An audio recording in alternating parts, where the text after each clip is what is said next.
할렐루야, 할렐루야, 아멘. 우리 이 시간 하나님을 생각하며 삼위 하나님께 찬양으로 영광 돌리며 나아가도록 하겠습니다. 주 품에 우리를 품어 주시옵소서 고백하며 나아가겠습니다.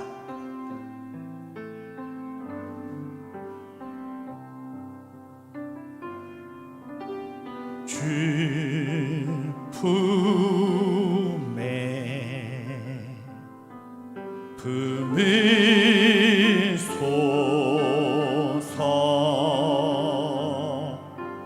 능력에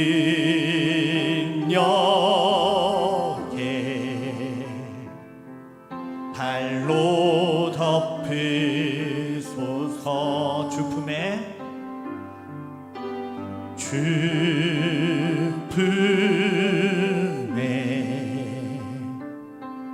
품으소서.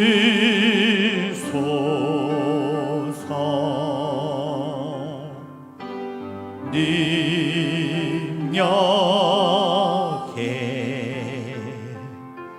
발로 덮으소서. 거친 파도 날 향해 와도 주와 함께 날아오르리. 폭풍 가운데 나의 영혼 잠잠하게 주를 보리라. 주님 안에 주님 안에 나 거하리.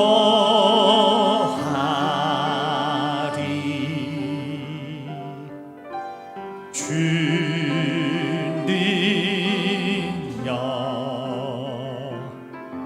나 잠잠히 믿네. 거친 파도 날 향해 와도 주와 함께 날아오르리. 폭풍 가운데 나의 영혼 잠잠하게 주를 보리라. 거친 파도 날 향해 와도 주와 함께 날아오르리. 폭풍 가운데 나의 영혼 잠잠하게 주를 보리라. 잠잠하게 주를 보리라.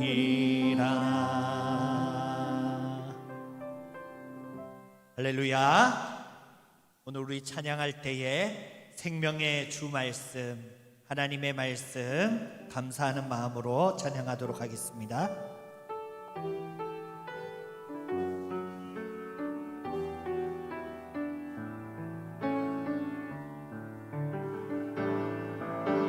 생명의 주 말씀 나 항상 종일토록 묵상하여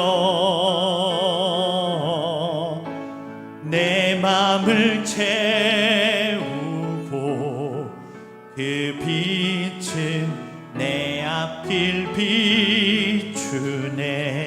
생명의 주 말씀, 생명의 주 말씀 나 항상 종일토록 묵상하며 종일토록 묵상하여 내 맘을 채우고 그 빛은 내 앞길 비추네. 주 말씀 내 발의 등이요 내 길에 빛이오니. 주 주님의 양식으로 나 살겠네. 생명의 주 말씀, 주님 말씀하시면, 주님 말씀하시면 내가 나가리라. 주님 뜻이 아니면 내가 멈춰서리라. 나의 가고 서는 것 주님 뜻에 있으니, 오 주님 나를 이끄소서. 주님 말씀하시면, 주님 말씀하시면 내가 나가리라. 주님 뜻이 아니면 내가 멈춰서리라. 나의 가고 서는 것 주님 뜻에 있으니, 오 주님 나를 이끄소서. 뜻하신 그곳에 나 있기 원합니다. 이끄시는 대로 순종하며 살리니, 연약한 내 영혼 통하여 일하소서. 주님 나라와 그 뜻을 위하여, 오 주님 나를 이끄소서. 오 주님, 오 주님 나를 이끄소서. 우리 이 시간 마음을 모으고 왕이신 나의 하나님 고백하도록 하겠습니다.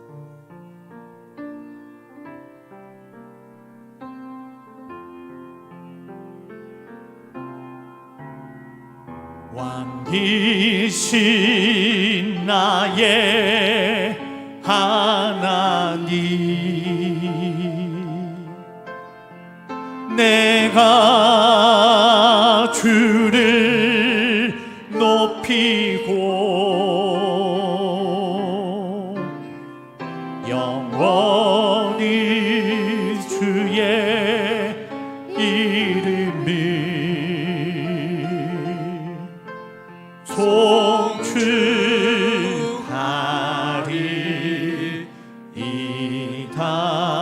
왕이신 나의 하나님, 왕이신 나의 하나님, 내가 주를 높이고 영원히 주의 이름을 송축하리이다.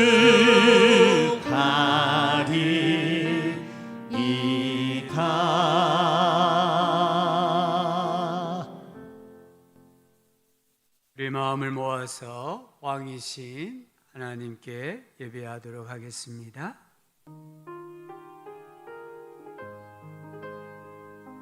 왕이신 우리 아버지, 이곳에 임재하여 주시오. 좌정하사 우리의 예배를 받아 주옵소서. 주의 은혜를 허락하여 주옵소서. 주의 영광이 충만한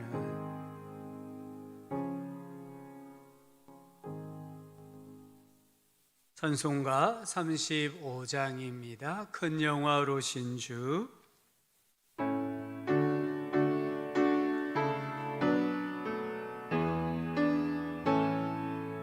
큰 영화로신 주, 이곳에 오셔서 이 모인 자들로 주 백성 삼으사 그 중에 항상 계시고 그 중에 항상 계시고 큰 영광 나타내소서.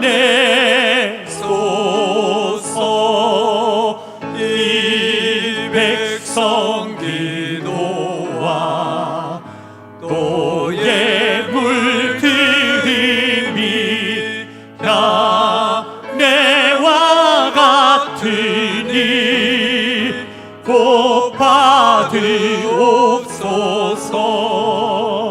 주 예수 크신 복음을 주 예수 크신 복음을 만 백성 듣게 하소서. 또 우리 자손들 다 주를 그리고 저 성전 돌같이 빛나게 하소서. 주 구원하신 능력을 주 구원하신 능력을 늘 끝날까지 주소서. 주 믿는 만민이 참 진리 지키며 옛 성도들 같이 주 찬송하다가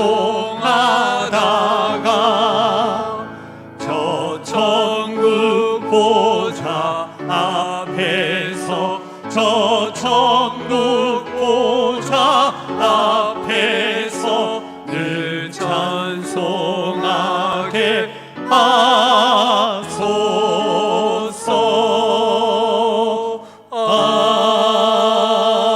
아멘. 사도신경으로 우리 신앙을 고백하겠습니다. 나는 전능하신 아버지 하나님 천지의 창조주를 믿습니다. 나는 그의 유일하신 아들 우리 주 예수 그리스도를 믿습니다. 그는 성령으로 잉태되어 동정녀 마리아에게서 나시고 본디오 빌라도에게 고난을 받아 십자가에 못 박혀 죽으시고 장사된 지 사흘 만에 죽은 자 가운데서 다시 살아나셨으며 하늘에 오르시어 전능하신 아버지 하나님 우편에 앉아 계시다가 거기로부터 살아있는 자와 죽은 자를 심판하러 오십니다. 나는 성령을 믿으며 거룩한 공교회와 성도의 교제와 죄를 용서받는 것과 몸의 부활과 영생을 믿습니다. 아멘. 호명구 장로님 예배를 위해 기도하시겠습니다.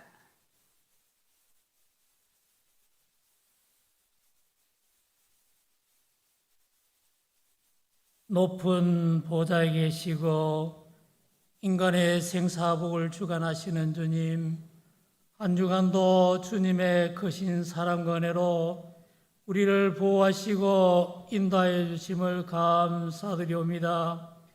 우리에게 거룩한 주일을 허락하여 주시고 우리가 이 시간 예배를 통하여 기쁘고 즐거운 마음으로 하나님을 찬양할 수 있도록 하여 주심을 감사드립니다. 이 시간 우리가 모든 것 내려놓고 신령과 진정으로 예배 드릴 수 있도록 하여 주시옵소서. 은혜로우신 하나님 아버지, 우리에게 복된 가정을 주시고 그리스도 사랑 안에서 가정을 이루어가게 하시고 가정을 통하여서 사랑과 안식을 느끼게 하시니 감사드리옵니다. 우리의 가정이 여호와 하나님만 섬기는 가정 되게 하시고 우리가 가정마다 주님의 은혜로 신실한 믿음을 가정을 잘 이루어가게 하여 주시옵소서. 우리에게 복된 가정을 이루게 하시고 자녀를 낳고 키우며 부모님을 섬기게 하시니 감사드리옵니다. 성경에 말씀하기를 내 부모를 공경하라 그리하면 내가 잘되고 장수하리라고 하신 그 말씀을 기억하오니 우리 자녀들이 부모님을 잘 모시고 섬김으로 일생의 형통한 복과 건강한 장수의 축복을 받으며 잘 살아가도록 하여 주시옵소서. 우리에게 좋은 가정을 주시고 하나님의 축복 가운데 귀한 자녀를 주신 것을 감사드립니다. 주님께서 주신 어린 자녀들을 주님의 말씀대로 잘 양육하게 하시고 하나님의 은혜와 축복이 우리 어린이들 위해 함께 하게 하여 주시옵소서. 우리의 청소년들이 어렸을 때부터 하나님을 기억하고 믿음 생활하며 교회에서 예배드리게 함을 감사드리옵니다. 자라가면서 일생에서 가장 중요한 시기에 있는 우리 청소년들이 열심으로 공부하게 하시고 그 앞날을 주님께서 축복하시고 청소년들이 장래의 큰 인물로 키워져가는 축복을 내려 주시옵소서. 하나님 아버지, 청년들을 위하여 기도합니다. 우리의 청년들이 지혜와 용기와 정열로서 열심으로 활동하게 하시고 그 앞날을 주님께서 돌보시고 축복하여 주시옵소서. 우리 청년들이 믿음 생활 잘하며 열심히 배우고 익히며 능력을 쌓아갈 때 좋은 직장을 허락하여 주시고 맡은 바 일들을 열심으로 해나갈 때 귀하게 쓰임받게 하시고 그게 성공할 수 있도록 축복하여 주시옵소서. 이 시간 주님께 예배드리오니 귀하고 복된 시간 되게 하시고 말씀으로 은혜 받는 시간 되게 하여 주시옵소서. 우리 구주 예수님 이름으로 기도드리옵니다. 아멘.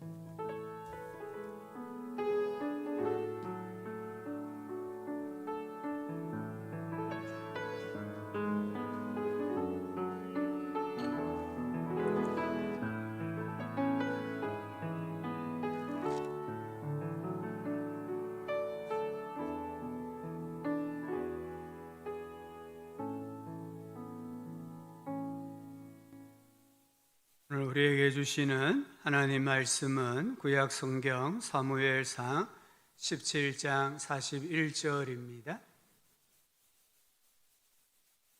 구약 성경 436쪽 사무엘상 17장 41절부터 49절까지 말씀입니다.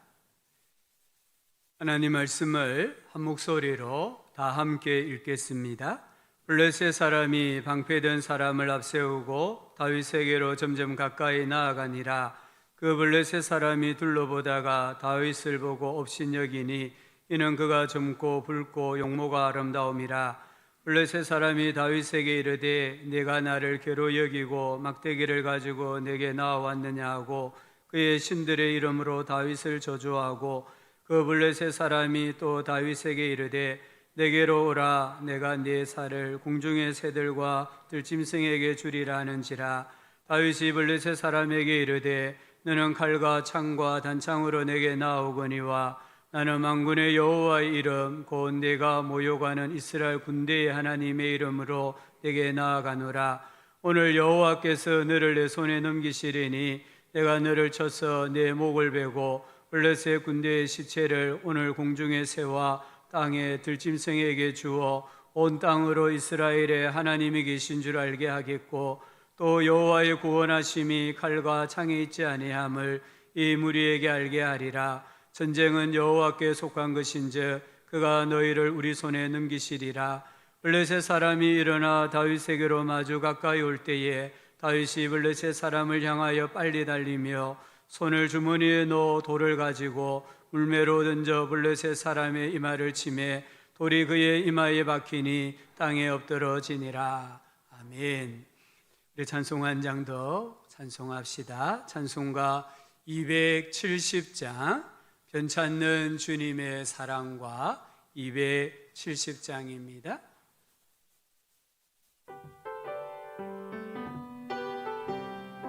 박수하며 찬송합시다. 변찮는 주님의 사랑과 거룩한 보혈의 공로를 우리 다 찬양을 합시다. 주님을 만나볼 때까지 예수는 우리를 깨끗게 하시는 주시니 그의 피 우리를 눈보다 더 희게 하셨네. 우리를 깨끗게 한 피는 무궁한 생명의 물이새 생명의 구원을 받은 자 하나님 찬양을 합시다. 예수는 우리를 깨끗게 하시는 주시니 그의 피 우리를 눈보다 더 희게 하셨네. 주님의 거룩한 보혈을 날마다 입으로 간증해 담대히 싸우며 나가세. 천국에 들어갈 때까지 예수는 우리를 깨끗게 하시는 주시니 그의 피 우리를 눈보다 더 희게 하셨네. 십자가 단단히 붙잡고 날마다 이기며 나가세. 날마다 이기며 나가세. 머리에 면류관 쓰고서 주 앞에 찬양할 때까지 예수는 우리를 깨끗게 하시는 주시니 그의 피 우리를 눈보다 더 희게 하셨네. 아멘. 주님 안에서 한 주 동안 또 평안하셨습니까? 무패를 자랑하던 계속해서 전쟁에서 승리하던 나폴레옹 군대가 이탈리아와의 전투에서 패한 일이 있었습니다. 계속 이기다가 한번 패했어요. 화가 난 나폴레옹이 신하들에게 패배의 원인을 조사하라고 했습니다. 조사를 해보니까 한 기병대가 늦게 오는 바람에 이길 수 있는 전쟁을 지고 말았어요. 그 기병대가 늦게 도착한 것은 한 중대가 늦게 왔기 때문이었어요. 또 그 중대가 늦은 것은 한 소대가 늦는 바람에 그런 일이 일어났고, 그 소대가 늦게 된 것은 병사 한 명의 말에 발굽에서 편자 못 하나가 빠져 그 못을 받고 온다고 늦었기 때문이었습니다. 결국 이 나폴레옹 군대의 패배의 원인은 무엇입니까? 작은 못 하나였습니다. 그 작은 못 하나의 정성을 기울이지 않았을 때에 전쟁에서 지고 만 것입니다. 작은 것이 인생을 바꾼다라고 말씀을 드렸습니다. 지난 시간에 impossible이라는 영어 단어 하나를 소개시켜 드렸습니다.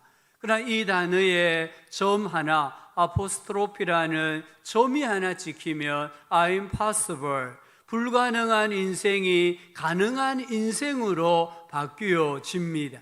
여기 작은 점 부호 하나가 무엇입니까? 예수님입니다. 예수 신앙입니다. 그리스도 예수 안에서 살아가는 삶입니다.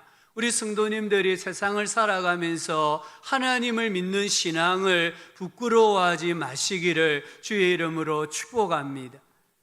내가 예수 이름을 자랑할 때에 그 예수 신앙이 내 인생의 영원한 운명을 결정짓는다는 것을 꼭 마음에 새기시기를 바랍니다. 우리 인생을 바꾸는 작은 것이 무엇일까요?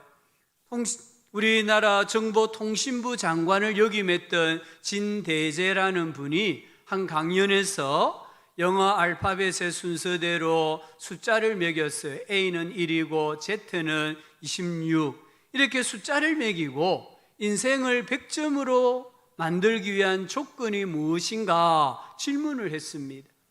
사람들이 영어 단어를 조합을 해서 하드워커라고 합니다. 열심. 이 열심은 우리 인생을 98점까지 이끈대요. 또 어떤 사람은 knowledge, 지식이라고 했습니다.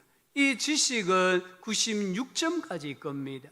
우리가 늘 하는 love, 사랑은 54점이고 우리가 추구하는 행운, 운, luck은 47점이고요. money, 돈은 72점이고 leadership은 89점이었습니다. 그러면 100점은 무엇일까요? 영어 단어 중에 attitude, 태도라는 뜻을 가지고 있는 이 attitude라는 단어가 점수를 조합해 보니까 100점이었다는 거예요. 그래서 우리 인생을 100점으로 만드는 것은 태도라고 강조했습니다. 태도는 어떤 대상과 상황을 대하는 자세, 성품입니다. 태도는 내 마음에 있는 것이 자연스럽게 겉으로 드러나는 것입니다. 태도, 인생의 가치를 바꾸다라는 책에 존 맥스웰이라는 분이 이렇게 이야기합니다. 태도는 인생의 최고의 미천이 될 수도 있고 걸림돌이 될 수도 있다. 태도는 나에게서 묻어나는 향기요 뿜어내는 공기와 같다. 태도가 성공의 전부는 아니지만 성공한 사람들 중에 좋지 않은 태도를 가진 사람은 한 사람도 없었다라고 했습니다. 태도가 우리의 어떤 실력을 대신할 수는 없습니다. 하지만 성공한 사람들의 공통점은 좋은 태도, 바른 태도를 가지고 있었습니다. 우리나라 프로야구 선수 중에 양준혁이라는 선수가 있었습니다. 지금은 은퇴했습니다. 이 사람을 나타내는 트레이드 마크가 무엇이냐 하면요, 전력 질주하는 거예요. 이 선수는 덩치가 큽니다. 걸음이 느립니다. 타격을 했는데 땅볼이 되어서 내야수가 공을 잡으면 100% 아웃입니다. 그런데 이 선수는 자기가 아웃 될 걸 알면서도 전력으로 질주하는 거예요. 전력으로 질주한다고 아웃이 세이프가 되는 것이 아닙니다. 하지만 그렇게 전력 질주하는 태도가 이 양준혁 선수를 우리나라 프로야구 선수 중에 최고의 타자로 만들었다는 것을 우리는 알 수 있습니다. 태도가 얼마나 중요한지 아십니까? 누가복음 7장에 보면은 한 로마군 백부장의 이야기가 나옵니다. 이 백부장의 신하 중에 종 중에 한 명이 병이 들어 죽게 되었습니다. 백부장은 유대 장로들에게 예수님을 좀 청해달라고 부탁을 합니다. 그래서 유대 장로들이 예수님에게 가서 이 집에 좀 오셔야 되겠습니다 청했고, 예수님은 그 청을 받아들여서 장로들과 함께 그 백부장의 집으로 내려오고 계셨습니다. 아직 한참을 더 오셔야 합니다. 그때에 백부장이 보낸 그의 친구들이 급히 뛰어와서 예수님에게 백부장의 말을 전했습니다. 주님, 이렇게까지 수고하실 필요는 없습니다. 그저 명령만 내리시면 제 종이 낫겠습니다. 저도 명령을 받기도 하고 내리기도 하는 사람입니다. 제가 한 병사에게 가라고 하면 가고 다른 병사에게 오라고 하면 옵니다. 그리고 저의 종에게 이것을 하라고 하면 합니다. 그런데 제가 어떻게 감히 예수님을 우리 집에 오라 가라 말할 수 있습니까? 이런 뜻으로 이야기한 거예요. 처음에는 그냥 예수님이 급하니까 자기 집에 청해달라고 유대 장로들에게 부탁했는데, 생각해 보니까 자기가 예수님을 오라 가라 말할 수 있는 그런 위치도 아니고 예수님은 그런 분이 아니라는 것을 깨닫게 된 거예요. 그래서 이 백부장이 친구들을 다시 보낸 거예요. 예수님은 백부장의 말을 듣고 그를 귀히 여겼습니다. 내가 이스라엘 중에서도 이만한 믿음은 만나보지 못하였다. 끝. 이게 이야기의 끝이에요. 오늘 이 말씀에 보면은 말을 전하러 온 사람들이 백부장의 집에 가보니까 이미 종이 깨끗이 나아 있었습니다. 예수님께서 종에게 일어나라, 고침받아라, 귀신아 떠나가라, 이런 말씀 한 말씀도 하지 않으셨습니다. 우리 예수님 그 백부장의 집에 가시지도 않았습니다. 다만 오늘 이 말씀은 예수님을 대하는 백부장의 태도를 보여주는 거예요. 백부장의 태도가 주님이 보실 때 너무 예뻤다는 거예요. 귀했다는 거예요. 그래서 예수님이 속으로 말씀하셨는지는 모르겠지만 이 백부장의 태도를 보고 예수님이 그 종의 병을 고쳐주신 거예요. 태도가 어떠하냐에 따라서 예수님의 말씀과 예수님의 권세가 시간과 공간을 초월하여서 치유의 역사가 일어난다는 것을 우리가 꼭 붙잡으셔야 합니다. 마태복음 15장에 보면은 가나안의 한 여자가 예수님에게 와서 간청했습니다. 다윗의 자손 주님, 불쌍히 여겨주십시오. 제 딸이 귀신에 들려 몹시 괴로워하고 있습니다. 그런데 예수님은 이 어머니의 간청을 들은 척 만척했습니다. 무시를 해버렸습니다. 그러자 여자가 다시 예수님께 와서 무릎을 꿇고 애원합니다. 저를 좀 도와주십시오. 저를 좀 불쌍히 여겨 주십시오. 그러자 예수님께서 말씀하셨어요. 자녀들의 입에서 빵을 빼앗아 자녀들에게 빵을 줬는데 그 빵을 빼앗아 가지고 개들에게 던져주는 것은 옳지 않다. 그래서 여자가 재빨리 또 말을 받아서 말했습니다. 옳습니다, 주님. 하지만 구걸하는 개들도 주인의 상에서 떨어지는 부스러기를 먹습니다. 그러자 예수님 말씀하셨습니다. 여자야, 내 믿음이 크다. 여기 믿음이 크다 이 말은 믿음이 남다르다 이 말이에요. 내 소원대로 되었다. 그 즉시 여자의 딸이 깨끗하게 나았습니다. 여기 남다른 믿음이 무엇입니까? 예수님을 대하는 태도를 말합니다. 예수님의 말씀을 대하는 태도를 의미합니다.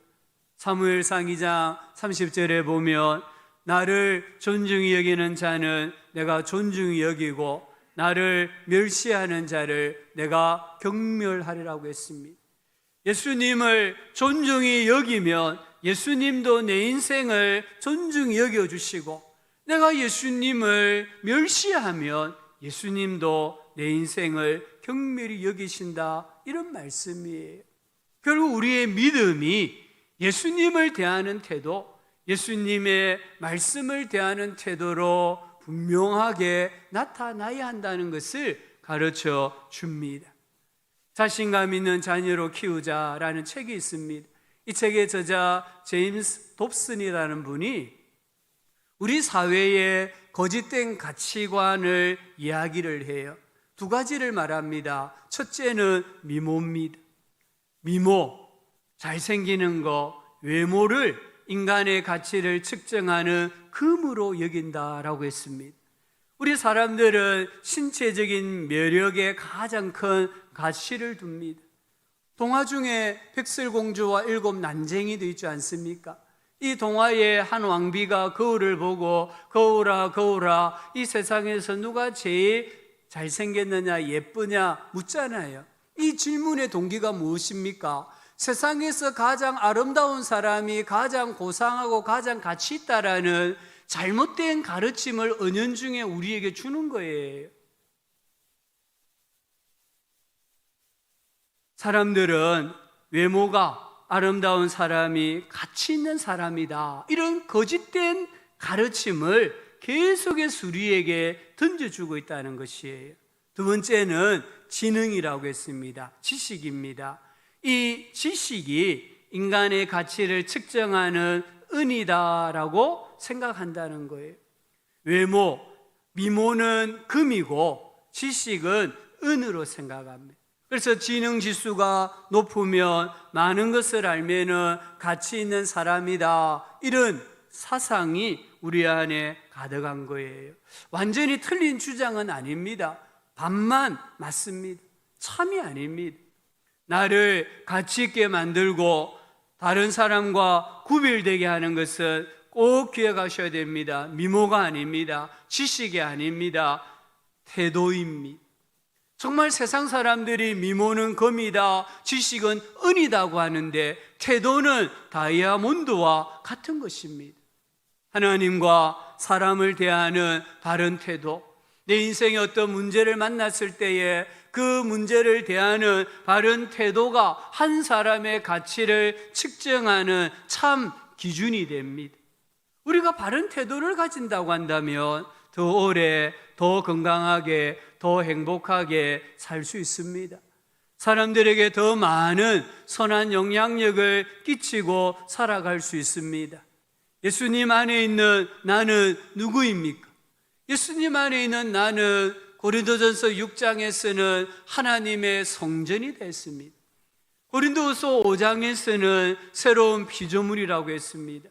요한복음 1장은 하나님의 자녀라고 했습니다. 이처럼 예수 안에 있는 우리 한 사람 한 사람은 너무나 존귀하고 귀한 존재입니다. 예수 안에 있는 예수 신앙을 가진 사람의 태도는 그러면 어떠해야 합니까? 오늘 말씀해 보니까 첫 번째 성실함이라고 말합니다. 17장 12절부터 14절은 다윗의 집안에 대한 정보입니다. 아버지는 이새로 노년이었습니다. 8형제가 있었습니다. 그 중에 위로부터 세 형제는 지금 블레셋과의 전쟁에 참전하였고 다윗은 막내였습니다. 오늘 15절에 보면은 다윗은 베들레헴에서 아버지의 양을 치고 있습니다. 다윗 위로 지금 형 4명이 있습니다. 전쟁에 출전하지 않은 형 4명이 있는데 아버지의 양을 치고 있는 사람이 누구라고요? 막내 다윗이라고 이야기합니다. 또 17절에 보면은 아버지가 전장에 나가 있는 세 아들의 소식이 궁금했습니다. 살았는지 죽었는지. 살아있다고 한다면 좀 지휘관에게 뇌물을 주어서 좀 편안하게 군 생활을 하게 하려고 음식을 만들어서 심부름을 보내는데 누구를 보냅니까? 다윗을 보냅니다. 다윗 위에 형 4명이 있다고 말씀드렸습니다. 그런데도 아버지는 다윗을 보냅니다.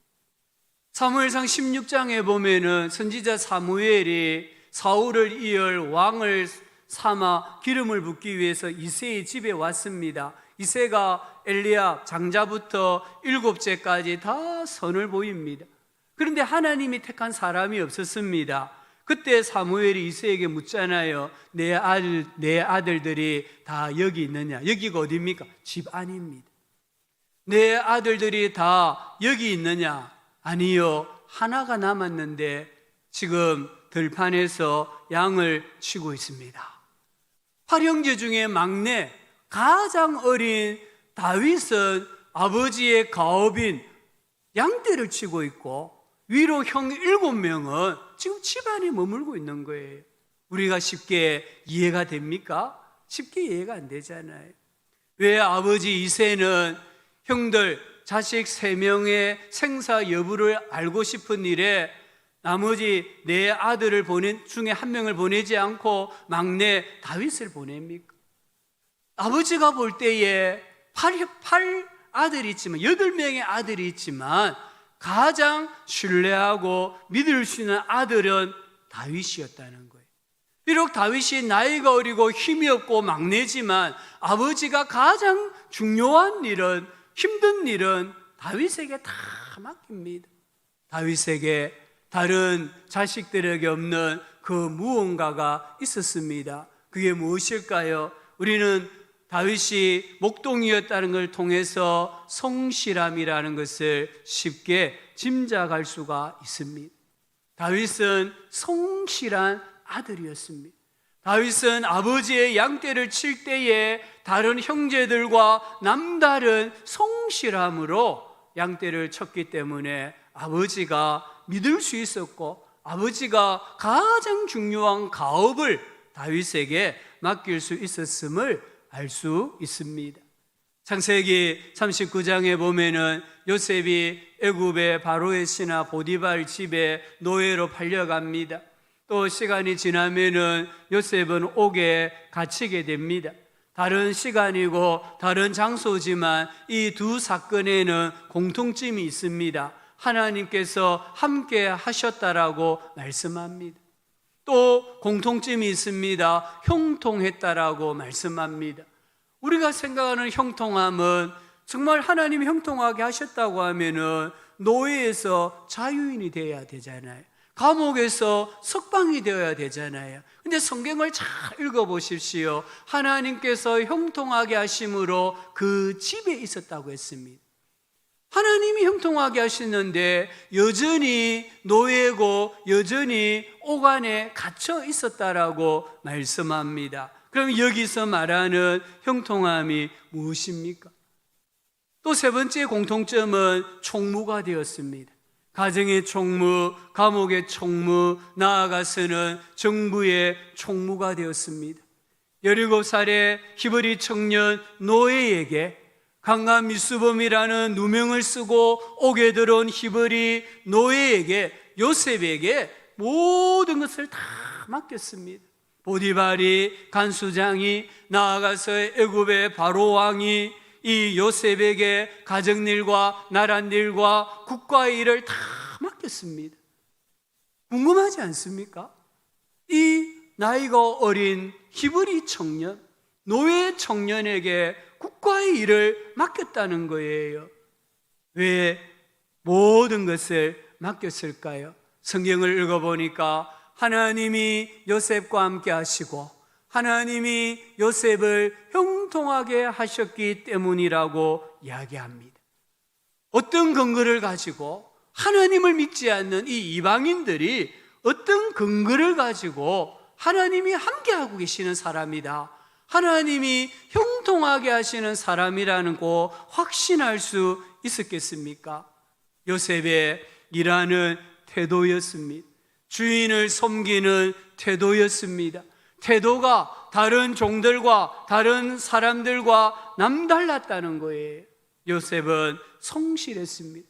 요셉은 탁월했습니다. 요셉은 정직했습니다. 그래서 요셉을 무한 신뢰하고 국가의 모든 일까지도 다 맡기는 것을 볼 수 있습니다. 우연히 요셉과 다윗이 성공한 게 절대로 아닙니다. 이들은 주어진 상황에서 주어진 일에 성실했습니다. 골로새서 3장 22절 이하에 보면은 종들아 라고 합니다. 여기 종들은 그리스도인 노예입니다. 신자 노예를 가리킵니다. 종들아, 모든 일에 육신의 상전들에게, 육신의 상전들은 불신자들입니다. 로마 사람들입니다. 이 불신의 상전들에게 순종하되 사람을 기쁘게 하는 자와 같이 눈가림만 하지 말고 오직 주를 두려워하여 성실한 마음으로 하라. 요셉이, 다윗이 이렇게 한 거예요. 요셉과 다윗이 성실했다, 이 말은 주를 두려워하여 성실한 마음으로 일했다는 거예요. 주께 하듯 일했다는 거예요. 주님을 섬기는 것처럼 일했다는 거예요. 그럴 때에 하나님께서 요셉과 다윗의 인생을 변화시켜 주신 겁니다. 마틴 루터 킹 아시지 않습니까? 이분이 자기 동족 흑인들에게 이런 말을 자주 했습니다. 흑인들입니다. 백인들에게 억압받고 백인들이 버스를 타면 앉아있다가도 일어서야 되고, 백인이 지나가면은 가다가도 한쪽으로 비켜서서 고개를 숙여야 하는 인종차별을 받는 자기 동족 흑인들에게 이렇게 말합니다. 누군가는 백인을 가리킵니다. 누군가가 나에게 거리를 청소하는 일을 맡긴다고 한다면 미켈란젤로가 그림을 그리고 베토벤이 교향곡을 작곡하고 셰익스피어가 시를 쓰듯 청소해야 한다. 너무 깨끗하게 청소해서 천사들이 걸음을 멈추고 이렇게 말해야 한다. 여기 자기 일을 훌륭히 해낸 위대한 청소부가 살았다고, 이런 교훈을 이 자기 동족 흑인들에게 계속해서 들려주었다고 합니다. 거리를 청소하는 이 한 가지 일도 주님을 섬기듯이 해라는 거예요. 했을 때 어떤 일이 일어났습니까? 역사가 바뀌었잖아요. 흑인들이 해방이 되지 않습니까? 흑인들의 인권이 회복되지 않습니까? 그 작은 일이 인생을 바꾸는 것이에요. 목동의 일을 성실했을 때에 하나님은 다윗을 왕으로 세워주셨습니다. 비록 노예였지만 불신자인 상전을 섬김에 있어서 성실했을 때에 하나님께서는 요셉을 애굽의 모든 나라 일을 감당하는 그런 국무총리로 세우신 것을 우리는 꼭 기억을 해야 합니다. 이 요셉과 다윗을 보면, 성경을 읽어보니까 외모가 탁월한 사람들이었습니다. 준수했다고 했습니다. 하지만 외모 때문이 아닙니다. 지식 때문이 아닙니다. 이 요셉과 다윗의 태도, 주를 섬기듯이 주어진 일을 감당하는 그 태도 때문에 하나님께서 그들의 인생을 변화시키셨음을 꼭 마음에 붙드시기를 바랍니다. 두 번째는 자신감입니다. 우리 그리스도인들이 가져야 할 태도는 자신감입니다. 오늘 말씀 4절부터 7절을 보면은 골리앗에 대한 설명이 나옵니다. 저희분 4절을 한번 보십시오. 4절에 보니까 골리앗을 가리켜 싸움을 도두는 자다. 싸움을 도두다, 이 말이 무슨 말이냐? 영어 성경에 보니까 챔피언입니다. 이 골리앗은요, 블레셋의 군대에서 싸움을 제일 잘하는 사람입니다. 그냥 잘하는 게 아니라 1대1로 대결을 벌려서 토너먼트로 올라와서 결승에서 최종 우승한 용사 중에 용사가 골리앗입니다. 33절에 보면은 사울이 말하기를 골리앗은 어려서부터 용사였다고 했습니다. 어렸을 때부터 군사훈련을 받은 사람이 골리앗입니다. 이 거인의 경력과 체구와 명성과 무지막지한 말 때문에 이스라엘 군대는 크게 두려워했습니다. 다윗은 어떤 사람입니까? 오늘 33절에 보면 사울왕이 말합니다. 너는 소년이다. 너는 골리앗과 상대가 안 된다는 겁니다. 왜냐하면 너는 소년이고 골리앗은 어렸을 때부터 군사훈련을 받은 용사다라고 합니다. 그런데 다윗이 사울에게 이렇게 말합니다. 32절을 보십시오. 그로 말미암아 골리앗으로 말미암아 사람이 낙담하지 말 것이라. 주의 종이 가서 저 블레셋 사람과 싸우리라. 지금 이스라엘 군대는 다 두려워서 흩어지고 있는데 다윗은 제가 나가서 골리앗과 싸우겠습니다. 이런 자신감이 어디서 나왔습니까? 이건 지금 다윗이 그냥 하는 말이 아닙니다. 다윗의 이 자신감이 도대체 어디서 나오는 겁니까? 오늘 말씀해 보면 첫 번째는 과거의 경험이에요. 34절 35절에 주의 종이 아버지의 양을 지킬 때에 사자나 곰이 와서 양떼에서 새끼를 물어가면 내가 따라가서 그것을 치고 그 입에서 새끼를 건져내었고 그것이 일어나 나를 해하고자 하면 내가 그 수염을 잡고 그것을 쳐 죽였나이다. 과거에 자기 일을 통해서 경험한 그 경험이 오늘의 자신감으로 나타나고 있습니다. 두 번째는 하나님에 대한 신뢰입니다. 37절을 보시면은 여호와께서 나를 사자의 발톱과 곰의 발톱에서 건져내셨은즉 나를 이 블레셋 사람의 손에서도 건져내시리다. 다윗이 과거에 하나님이 자기를 도와주셔서 이기게 하셨는데 그 하나님이 오늘도 나를 도와주셔서 이기게 하신다라는 무한 신뢰를 했기 때문입니다. 첫 번째는 하나님의 이름을 존중히 여기는 믿음이에요. 다윗이 골리앗에게 말합니다. 45절을 보십시오. 너는 칼과 창과 단창으로 내게 나오거니와 나는 만군의 여호와의 이름 곧 내가 모여가는 이스라엘 군대의 하나님의 이름으로 내게 나아가노라. 다윗은 골리앗이 이스라엘 블레셋의 군대가 욕하는 하나님을 부끄러워하지 않았습니다. 하나님을 도리어 자랑했습니다. 이 하나님의 이름을 부끄러워하지 않으니까 자신감이 생기는 거예요. 네 번째는 하나님의 영광에 대한 목마름입니다. 46절을 보면은 내가 너를 쳐서 내 목을 베고 온 땅으로 이스라엘에 하나님이 계신 줄 알게 하겠고, 골리앗을 죽임으로 다윗의 이름이 높아지는 것이 아니라 하나님의 이름이 열방에 높아지고 하나님의 이름이 열방에 선포되어지기를 바라는 그 믿음이 있었기 때문에 다윗에게 자신감이 생긴 거예요. 이런 자신감을 가지고 다윗이 골리앗을 향하여 달려가잖아요. 오늘 말씀에 힘껏 달렸다고 했습니다. 달려가면서 물맷돌을 던졌다고 했습니다. 그 물맷돌이 골리앗의 이마 정중앙에 맞춰졌고 골리앗은 쿵 하고 땅에 쓰러져 죽습니다. 그 이후에 다윗은 어디로 가든지 하나님이 이기게 하셨다고 했습니다. 하나님의 이름을 부끄러워하지 아니하는 다윗에게 하나님은 다윗이 어디를 가든지 누구와 전쟁을 하든지 승리하게 하셨습니다. 다윗 또한 고백했습니다. 여호와는 나의 목자시니 내게 부족함이 없다. 부족함이 없단 말은 나는 행복하다는 거잖아요. 나는 만족한다는 것이잖아요. 우리 성도님들, 예수 안에 있는 예수 안에 있기 때문에 다윗과 같은 자신감을 가지고 살아가실 수 있기를 축복합니다. 세 번째는 감사함입니다. 다윗을 탁월한 인생으로 만든 것이 무엇일까요? 다윗을 사울과 구별되게 만든 것, 다윗을 다른 열왕들과 구별되게 만든 것은 감사하는 태도입니다.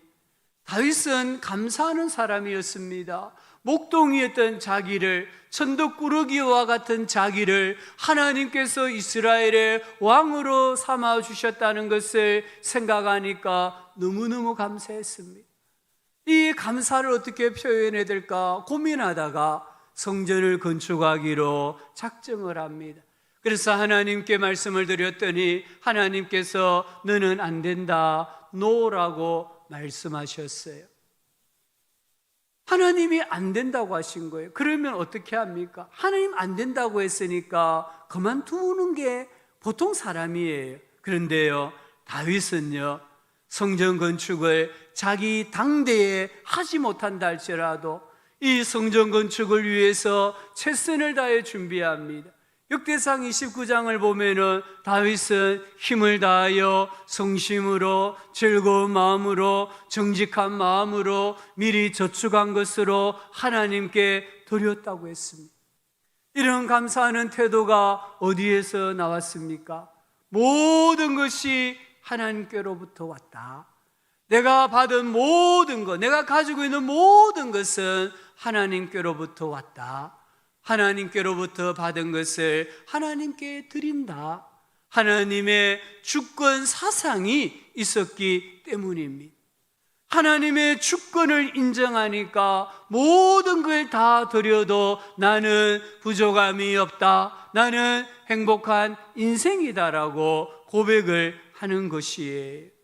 여기에는 다윗이 자기 인생을 바라보는 중요한 신앙관이 있습니다. 이 다윗의 신앙관, 오늘 우리 모든 성도님들이 붙드시기를 주의 이름으로 축복합니다. 은혜입니다. 다윗은 하나님의 은혜로 자기 인생을 돌아본 거예요. 하나님의 은혜가 아니었다고 하면 목동이었던 자신이 어떻게 왕이 될 수 있었겠습니까? 하나님의 은혜가 아니라고 하면 자기가 어떻게 이 모든 전쟁에서 승리할 수 있었겠습니까? 은혜 아니면은 자기 인생이 설명이 안 되는 거예요. 사도 바울도 자기 인생을 한 단어로 고백하기를 뭐라고 했습니까? 은혜라고 했습니다. 내가 나 된 것은 하나님의 은혜로 된 것이니. 오늘 우리 성도님들의 인생을 설명할 수 있는 단어 역시 은혜밖에 없습니다. 은혜 아니고 여러분의 인생을 설명할 분이 계십니까? 아무도 없습니다. 지금의 나 된 것은 전적으로 하나님의 은혜였습니다. 은혜가 무엇입니까? 하나님의 주권을 인정하는 게 은혜예요. 은혜가 무엇입니까? 하나님께서 다 주셨다라고 고백하는 게 은혜예요. 우리가 잊고 살아왔던 단어가 은혜라는 단어입니다. 우리는 잘못 생각하고 있었습니다. 우리가 구원을 받는 것만 은혜로 알았습니다. 하나님의 자녀가 되는 것만 은혜로 알았습니다. 하지만 코로나라는 이 역병이 우리에게 귀한 단어를 회복시켜 주었습니다. 은혜입니다.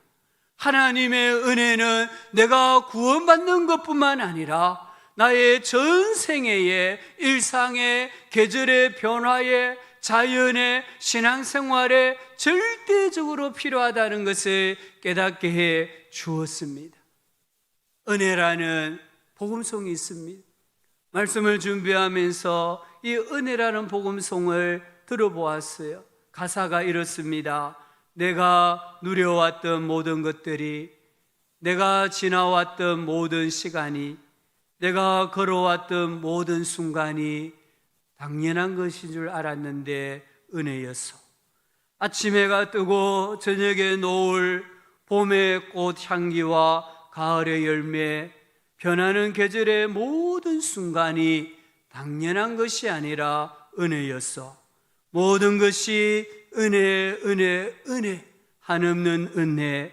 내 삶에 당연한 건 하나도 없었던 것을 모든 것이 은혜, 은혜였어. 내가 이 땅에 태어나 사는 거, 어린아이 시절과 지금까지 숨을 쉬며 살며 꿈을 꾸는 것, 꿈을 꾸는 삶, 당연한 것이 아니라 은혜였어. 내가 하나님의 자녀로 살며 오늘 찬양하고 예배하는 삶, 복음을 전할 수 있는 축복이 당연한 것이 아니라 은혜였어. 모든 것이 은혜, 은혜, 은혜, 한없는 은혜. 내 삶에 당연한 건 하나도 없었던 것을 모든 것이 은혜, 은혜였어. 모든 것이 은혜, 은혜였어. 아멘. 사실 우리는 이 복음송 가사처럼 내가 사는 건 당연하다고 생각했습니다. 봄이 되면 벚꽃이 피고 벚꽃이 피면은 꽃구경을 가고 당연한 것으로 생각했습니다.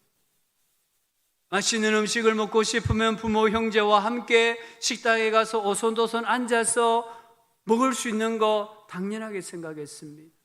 그런데 당연한 게 아니었던 걸 깨닫게 되잖아요. 내가 하나님 앞에 찬송하고 예배하고 선교하고 전도할 수 있는 게 너무나 당연한 것으로 알았는데 이 코로나가 우리에게 당연한 게 아니라 은혜다라고 말해주잖아요. 그래서 이 코로나의 역병이 고통이지만 또한 우리에게는 놀라운 단어, 우리가 정말 회복해야 될 단어, 은혜라는 단어를 우리에게 회복시켜 준 겁니다. 우리 인생은 미모로 결정되지 않습니다. 지식으로 결정되지 않습니다. 태도입니다. 성실함, 자신감, 감사함, 이런 태도가 우리 인생을 바꿉니다. 여기에 또 중요한 태도가 있습니다. 부모의 태도입니다. 자식은 부모의 어떤 지식, 부모의 머리가 아니라 부모가 살아가는 삶의 태도를 담는다고 합니다.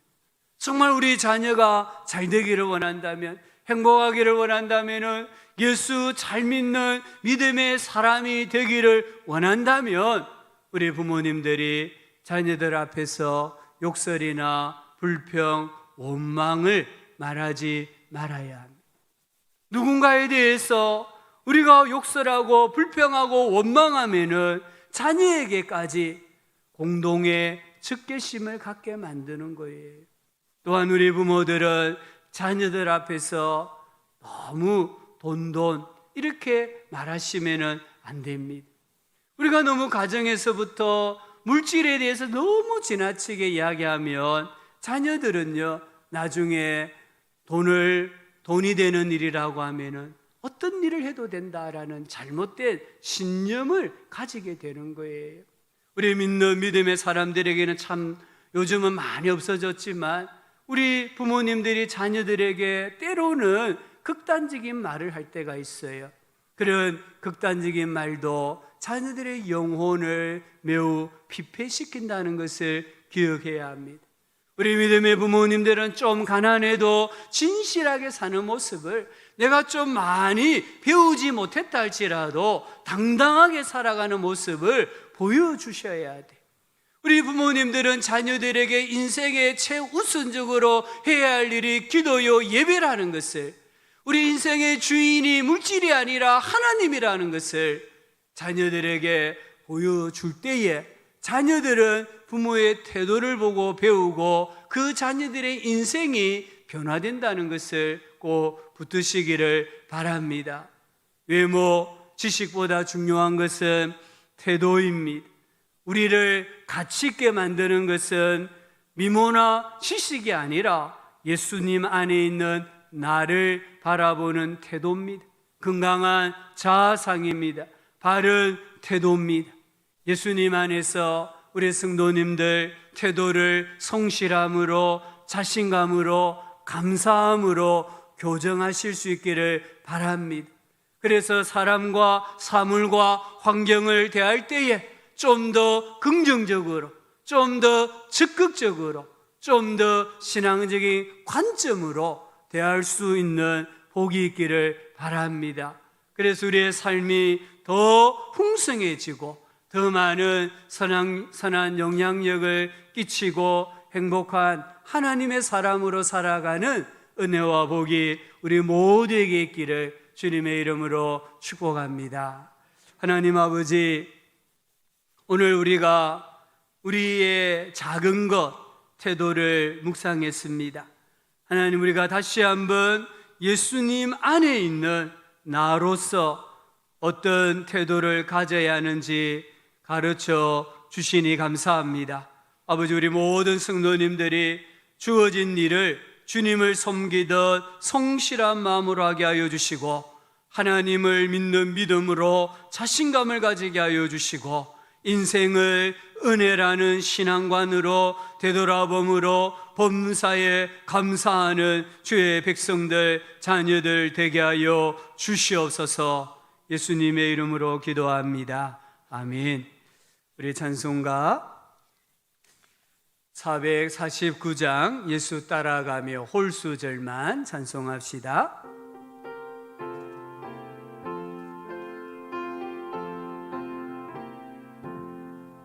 예수 따라가며 복음 순종하며 우리 행할 길 환하겠네. 주를 의지하며 순종하는 자를 주가 늘 함께 하시리라. 의지하고 순종하는 길은 예수 안에 즐겁고 복된 길이로 남의 짐을 지고 남의 짐을 지고 슬픔 위로하며 주가 상급을 주시겠네. 주를 의지하며 순종하는 자를 항상 복 내려 주시리라. 의지하고 의지하고 순종하는 길은 예수 안에 즐겁고 복된 길이로다. 주를 힘입어서 주를 힘입어서 말씀 잘 배우고 주를 모시고 살아가세. 주를 의지하며 항상 순종하며 주가 사랑해 주시리라. 의지하고 순종하는 길은 예수 안에 즐겁고 복된 길이로다. 아멘. 권고 말씀 주보 참고해 주십시오. 우리 5월은 가정의 달입니다. 오늘은 교회가 교사의 주일로 지키고 있습니다. 우리 다음 세대, 자녀 세대들의 신앙 교육을 위해서 수고해 주시는 주일학교 모든 교사분들에게 진심으로 감사의 마음을 전합니다. 이 시간에 우리 교사들 중에 10년 근속, 그러니까 10년을 한 해도 빠지지 않고 주일학교 교사로 섬긴 10년 근속 교사 두 분이 계셔서 표창을 하고 또 위로를 하도록 하겠습니다. 예, 우리 제가 성함 부를 때예요. 예. 자,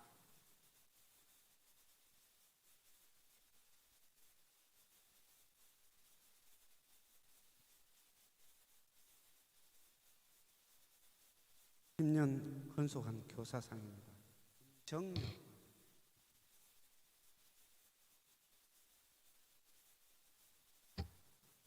윤희정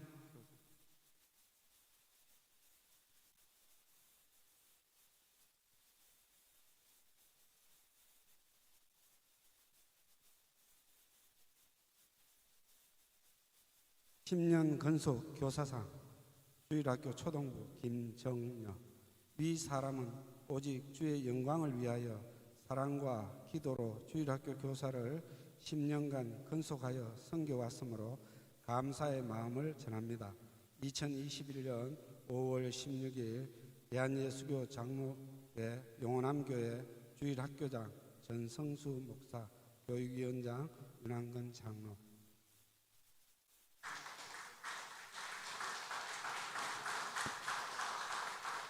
주일학교 초등부 윤희정. 내용은 똑같습니다.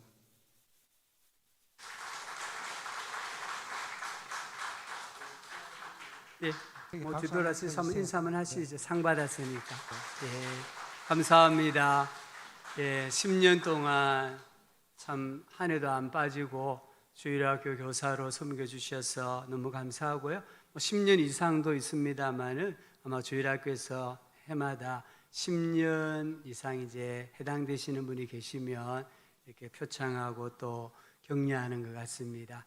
모든 우리 선생님들, 주일학교 부장 선생님들, 또 교육자들에게 감사의 마음을 대신하여 전합니다. 다른 광고들은 주보 참고해 주시고요. 우리 황우진 집사님이 세 번째 아이를 낳았는데 예쁜 공주님 낳았다고 합니다. 우리 성도님들이 한번 합심해서 기도해 주셔서 정말 순산했고 산모와 아이가 건강하다고 2부 예배 때 어머니가 예배 오셔가지고요 인사의 말씀을 대신 전했습니다. 기도해 주셔서 감사합니다. 다른 광고 주보 참고하시고요 기도하겠습니다. 아버지 하나님 감사합니다. 우리 다음 세대를 위하여서 땀과 눈물과 물질로 은사와 재능으로 섬겨주시는 모든 주일학교 선생님들을 사랑합니다. 축복합니다. 이들의 앞날에 하나님께서 수고의 열매, 땀과 눈물의 열매가 많이 맺히도록 복 내려 주옵소서. 아버지 하나님, 10년을 하루같이 또 교사로 수고하신 우리 두 분에게 하나님께서 은혜와 복을 내려주시기를 원합니다. 아버지, 우리 또 성도님이 염려를 많이 했지만, 노산으로 인하여 어려움이 있었지만 순산하게 해주신 거 너무나 감사합니다. 우리 기도 들어주신 거 감사합니다. 또 물질도 주님께 드렸습니다. 이 예물드린 모든 손길을 기억하여 주시고 하나님의 놀라우신 위로와 은혜와 갚아주심이 가정마다 충만하게 해 주시기를 원합니다. 우리 성도님들의 모든 영혼이 잘되게 하시고 범사가 잘되게 하시고 강건하게 하여 주옵소서. 우리 중에 육신의 질병으로 또 하나님 기도하고 치유의 손길을 기다리는 모든 성도들에게 이 시간에 주님이 찾아가셔서 어루만져 주시고 말씀하여 주시사 깨끗하게 나음을 입게 하여 주시옵소서. 하나님 영광을 받아 주시옵소서. 예수님의 이름으로 기도합니다. 아멘. 구주 예수님의 은혜와 하나님 아버지의 사랑과 성령 하나님의 함께하여 주시는 은혜가 다시 세상으로 나아가서 믿음의 삶을 살아가는 모든 성도들의 삶 가운데 비록 앞두고 사신 교회 위에 영원토록 함께 있을지어다. 아멘.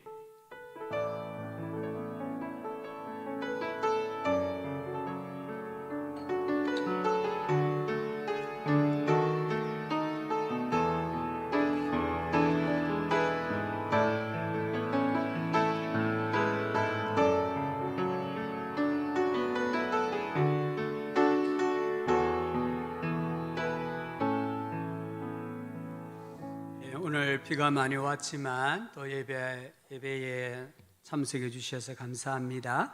우리 570장 1절입니다. 주는 나를 기르시는 목자. 이 찬송 부르시고 서로 인사하고 교제하겠습니다.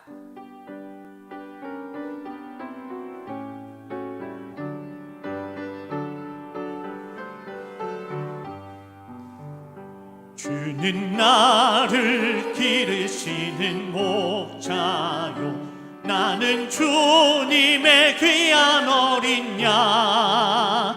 푸른 풀밭 맑은 시냇물가로 나를 늘 인도하여 주신다. 주는 나의 손목자, 나는 그의 어린 양. 저를 따라 꼴을 먹여주시니 내게 부족함 전혀 없어라.